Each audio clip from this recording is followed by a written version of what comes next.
नमस्कार दोस्तों, स्वागत है आप सबका अपने यूट्यूब चैनल पीटेक पर। दोस्तों, इस वीडियो में बहुत बड़ी अपडेट है और उन सभी कर्मचारियों के लिए जिनको 8वें वेतन आयोग को लेकर के इंतज़ार है कि ये लागू कब होगा।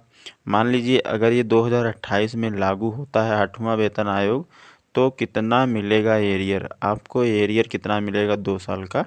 यही टॉपिक पर ये पूरा वीडियो है। इस वीडियो को आप लोग पूरा अच्छे से देखें, ध्यान से समझें, क्योंकि समझना बहुत ज़रूरी है कि अगर 2028 में लागू होता है तो 2 साल का एरियर आपका कितना हो जाएगा। तो चलिए वीडियो को शुरू करते हैं। लेकिन वीडियो को शुरू करने से पहले जितने भी भाई लोग चैनल पर नए हैं या पुराने हैं, वीडियो को लाइक कर दो और चैनल को सब्सक्राइब करके बेल आइकन भी प्रेस कर दो। ध्यान से समझेंगे आप लोग। अर्थ पे कमीशन 8वें वेतन आयोग के 2028 में लागू होने की संभावना बढ़ रही है। अगर इसकी सिफारिशें 2026 से लागू मानी गईं तो कर्मचारियों को 2 साल का भारी एरियर मिल सकता है। इसके बारे में आप लोगों को ये पूरा वीडियो अच्छे से समझना है, देखना है। 7वें वेतन आयोग का 10 साल का कार्यकाल सभी को पता है कि 31 दिसंबर 2025 को ख़त्म हो रहा है। इसी कारण अब पूरा फोकस 8वें वेतन आयोग पर है। कब लागू होगा और वेतन कितना बढ़ेगा, सरकार टर्म्स ऑफ रेफरेंस TOR, दोस्तों TOR पहले ही जारी कर चुकी है। जस्टिस रंजन देसाई की अगुवाई में आयोग ने काम शुरू कर दिया है। हालांकि लागू होने की आधिकारिक तारीख अभी सामने नहीं आई है। अनुमान बताते हैं कि सिफारिशें अब जनवरी 2026 में जनवरी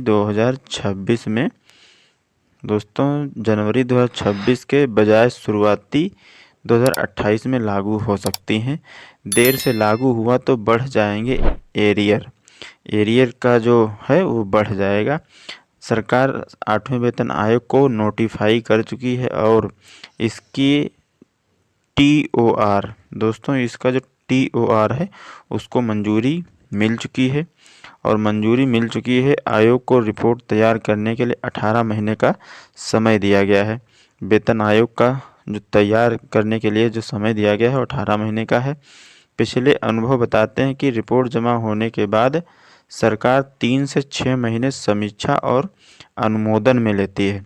देखिए, जब रिपोर्ट तैयार हो जाती है उसके बाद भी आप लोगों को 3 से 6 महीने तक इंतज़ार करना पड़ सकता है, अनुमोदन में लेती है। इस हिसाब से 2027 के अंत या 2028 के शुरुआत में इसे लागू होने की सबसे अधिक संभावना है। ये आप मान के चलिए 2027 के अंत में या फिर 28 शुरुआत में ही ये लागू हो पाएगा।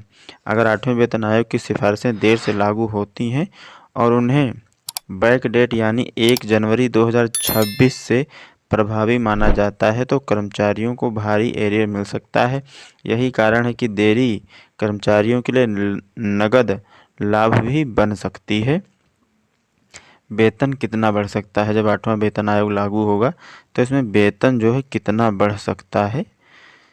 देखिए, अनुमान है कि 8वां वेतन आयोग से केंद्रीय कर्मचारियों के वेतन और पेंशन में 30%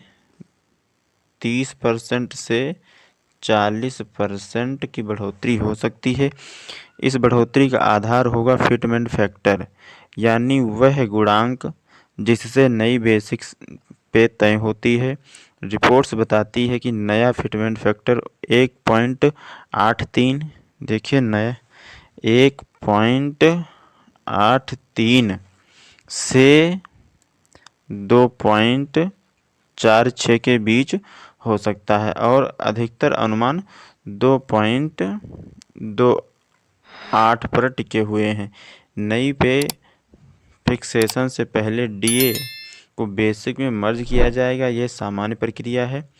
अगर किसी कर्मचारी का मौजूदा बेसिक पे 18,000 है तो DA आदि जोड़ करके उसकी जो ग्रॉस सैलरी होती है वो 35,000 के आसपास में बनती है। अगर 34% की वृद्धि होती है तो नई ग्रॉस सैलरी 46,900 के आसपास होगी। देखिए दोस्तों, 46,900 के आसपास में होगी प्रतिमाह।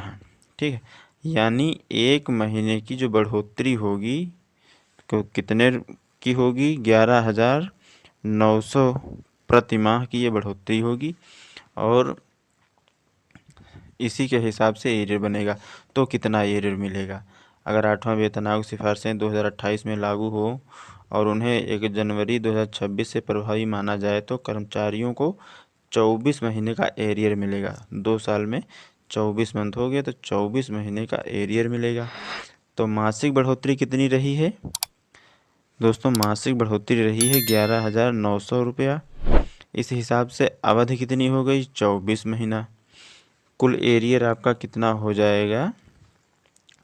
2,85,000।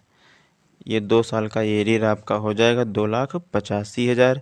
इसका मतलब कि न्यूनतम बेसिक पे वाले कर्मचारी को भी करीब 2 से 3 लाख एरियर मिल सकता है। जो न्यूनतम पे जिनका 18,000 है वर्तमान समय में, जिनका बेसिक पे भी 18,000 रुपये है, इनको 2 से 3 लाख रुपए तक एरियर मिल सकता है। आप सोचो जिनका बेसिक पे ज़्यादा है उनको और ज़्यादा एरियर मिलेगा।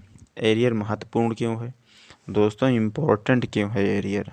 इसको भी देख लेंगे। हर पे कमीशन में एरियर कर्मचारियों के लिए बड़ी आर्थिक लाभ ला रहा है। 7वें वेतन आयोग में भी कर्मचारियों को अच्छी खासी एक मुफ्त रकम मिली थी, इसलिए भले सिफारिशें देर से लागू हों लेकिन बैकडेट एरियर उस देरी का फ़ायदा दे देता है। 8 पे कमीशन किन चीज़ों की समीक्षा करेगा? 8वां वेतन आयोग का दायरा काफ़ी व्यापक है। यह सिर्फ बेसिक पे बढ़ाने तक सीमित नहीं है बल्कि एचआरए, अन्य भत्तों, पेंशन और डियरनेस रिलीफ, ग्रेच्युटी व रिटायरमेंट लाभ, साथ ही पे पैरिटी और इंसेंटिव स्ट्रक्चर जैसी प्रमुख नीतियों का भी समीक्षा करेगा। इन सभी बदलावों पर अंतिम फैसला सरकार तभी करेगी जब आयोग अपनी रिपोर्ट सौंप देगा और उस पर विस्तृत मूल्यांकन पूरा हो जाएगा। तो देखिए दोस्तों, एरियर को लेकर के जो अपडेट था कि अगर 2028 में लागू होता है 8वां वेतन आयोग तो एरियर कितना मिलेगा। किसी कर्मचारी सबसे लेवल 1 का देख लीजिए, वर्तमान समय में 18,000 बेसिक पे है, ठीक है। इसमें डीए वगैरह सब जोड़ करके सैलरी 35,000 के आसपास बनती है और यही 8वां वेतन आयोग जब लगेगा तो ये सैलरी 46,000 के आसपास होगी। तो महीने में बढ़ोतरी कितनी होगी? 11,900 रुपया।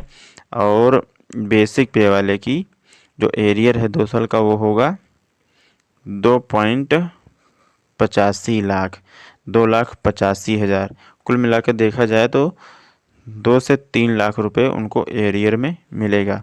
तो आप लोग इस जानकारी को ज़्यादा से ज़्यादा लोगों तक शेयर करें, सभी को इस जानकारी का फ़ायदा मिले, उनको समझ में आए कि अगर 2028 में लागू होता है तो एरियर उनको एक साथ कितना मिलेगा। अपने बेसिक पे हिसाब से वो अपना कैलकुलेट कर लेंगे। तो आप लोग इस वीडियो को शेयर ज़रूर करें। उम्मीद करता हूँ अच्छे से समझ गए होंगे। अगर ये वीडियो अच्छा लगा है, आप लोगों को अपडेट पूरा अच्छा लगा तो एक लाइक ठोक दो भाई और चैनल सब्सक्राइब करके बेल आइकन प्रेस कर दो। मिलेंगे एक नए वीडियो में नई जानकारी के साथ में। तब तक के लिए दोस्तों, जय हिंद, जय भारत।